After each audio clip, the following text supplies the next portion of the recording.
Now, James, jawboning is very good in politics and some people are very, very good at it indeed. But how are we ever going to make sure that we are independent for the domestic supply of food and essential goods if our major trading partner, the person that we buy a lot of this, or the sovereign nation that we buy a lot of this stuff from, doesn't even want to engage in conversation? What do we do about this from your point of view? Oh, this is a massive wake-up call for us in terms of how China are taking us for granted. But we need to step back a bit here in terms of looking at what China's been doing over the last, when I say a couple of years, probably 10 to 15 years, in terms of their expansion in the South Pacific, our neighbourhood. And both governments, Labor and Coalition, did take the South Pacific for granted. I've long held, I realise I'm off track a bit here, but I'll get back on terms of why this is important. I've long held that one of our most important foreign relationships actually is that of Papua New Guinea. Now, Papua New Guinea is all but a failed state. The influence of China in there is a nefarious influence, and luckily, whether it's coronavirus or the last couple of years when Scott Morrison came in, we've recognised that we need to re-establish proper working relationships and get back in there and make sure that we've got those personal relationships with the governments in the South Pacific and in Papua New Guinea. And this comes to China. China is a bully. It is, you look at its internal government, it is a communist dictatorship.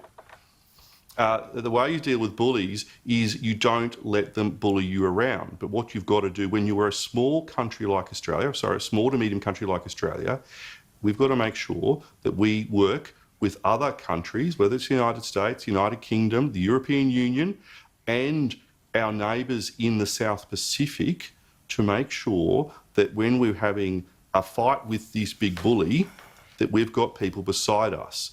Because Australia just taking on China alone is not going to end up well for Australia because of the imbalance of trade at the moment. And this is the other wake-up call in terms of... Sorry, Corey.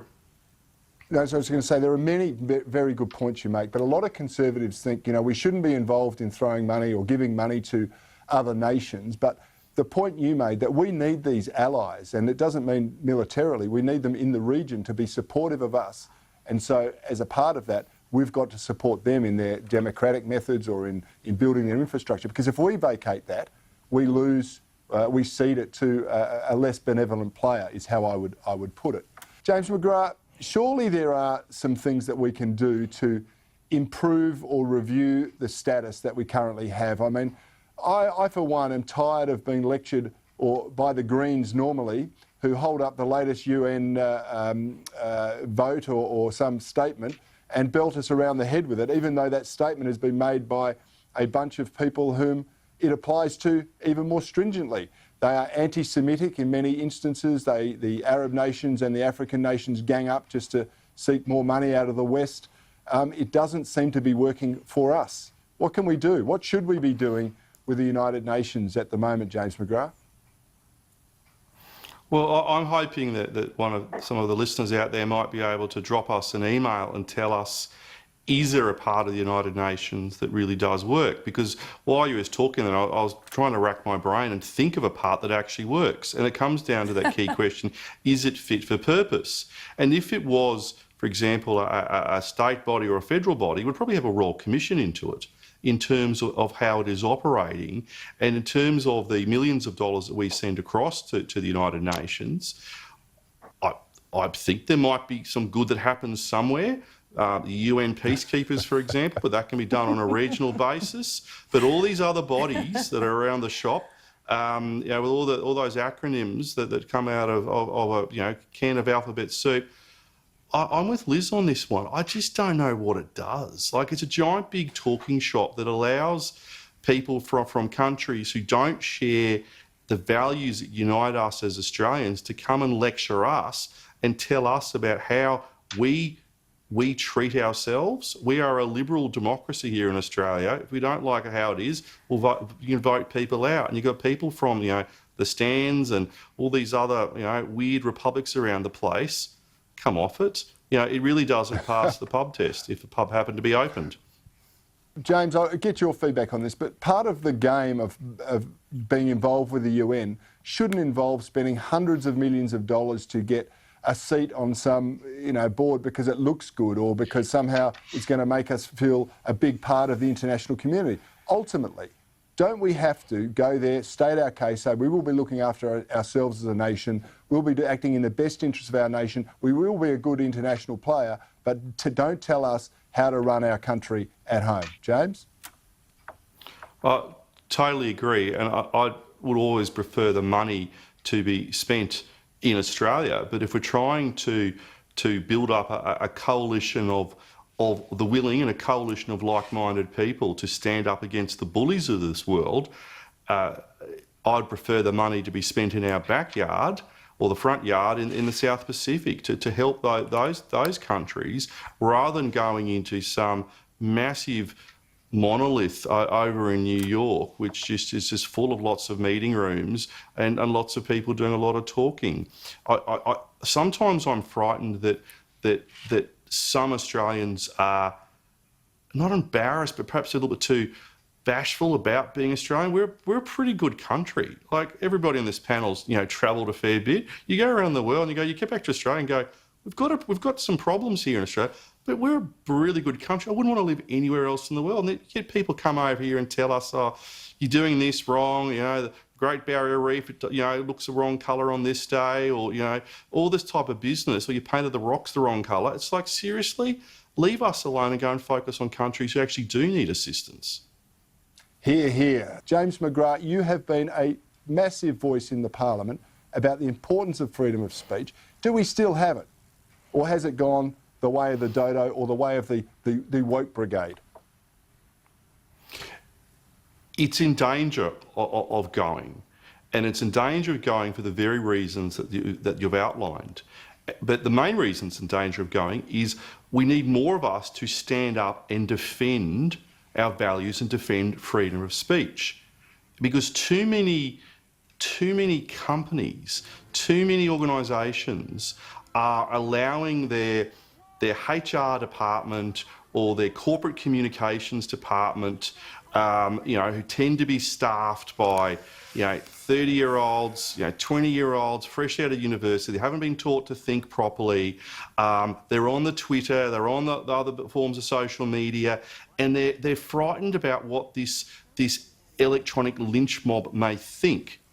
And this is so dangerous for us because these small pockets, whether whether they are Marxist cells or whatever, they're certainly using that type of thinking that will then pollute the entire company. We look at the ABC, and I like parts of the ABC. It can do a good job, especially in Queensland during cyclone season. But the ABC also is an organisation that has become not fit for purpose. So many people are watching us tonight on this program are good previous good conservatives who might have used to watch the ABC. They no longer watch it. So the ABC, it's becoming self-perpetuating in that it's becoming more left-wing because its audience is becoming more left-wing because right-wing people, conservatives, are no longer watching it. We've got this pluralism in the media market. And the danger so that's a real big danger for the ABC. It needs a Royal Commission into itself.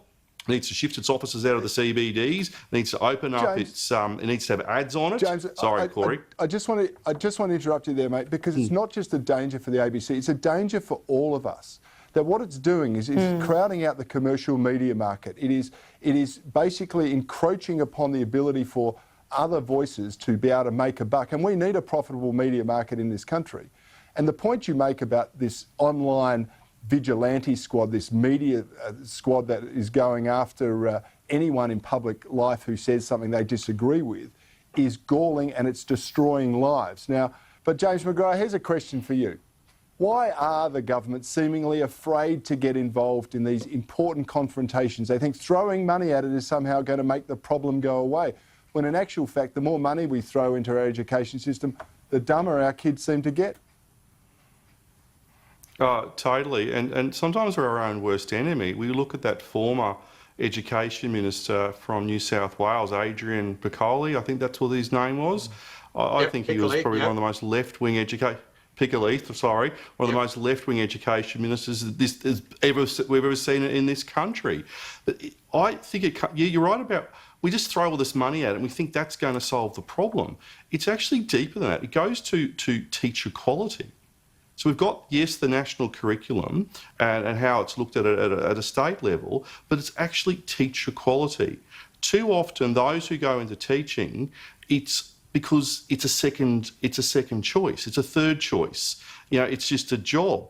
You know, we should be looking at the training of our teachers and making sure they're focusing on teaching young people how to think, how to use English, that the fact that research cannot just be done by Google. You know, Google at the moment that has taken Winston Churchill's photo off their engine, off their search engine. So it goes to teacher quality, it goes to the curriculum.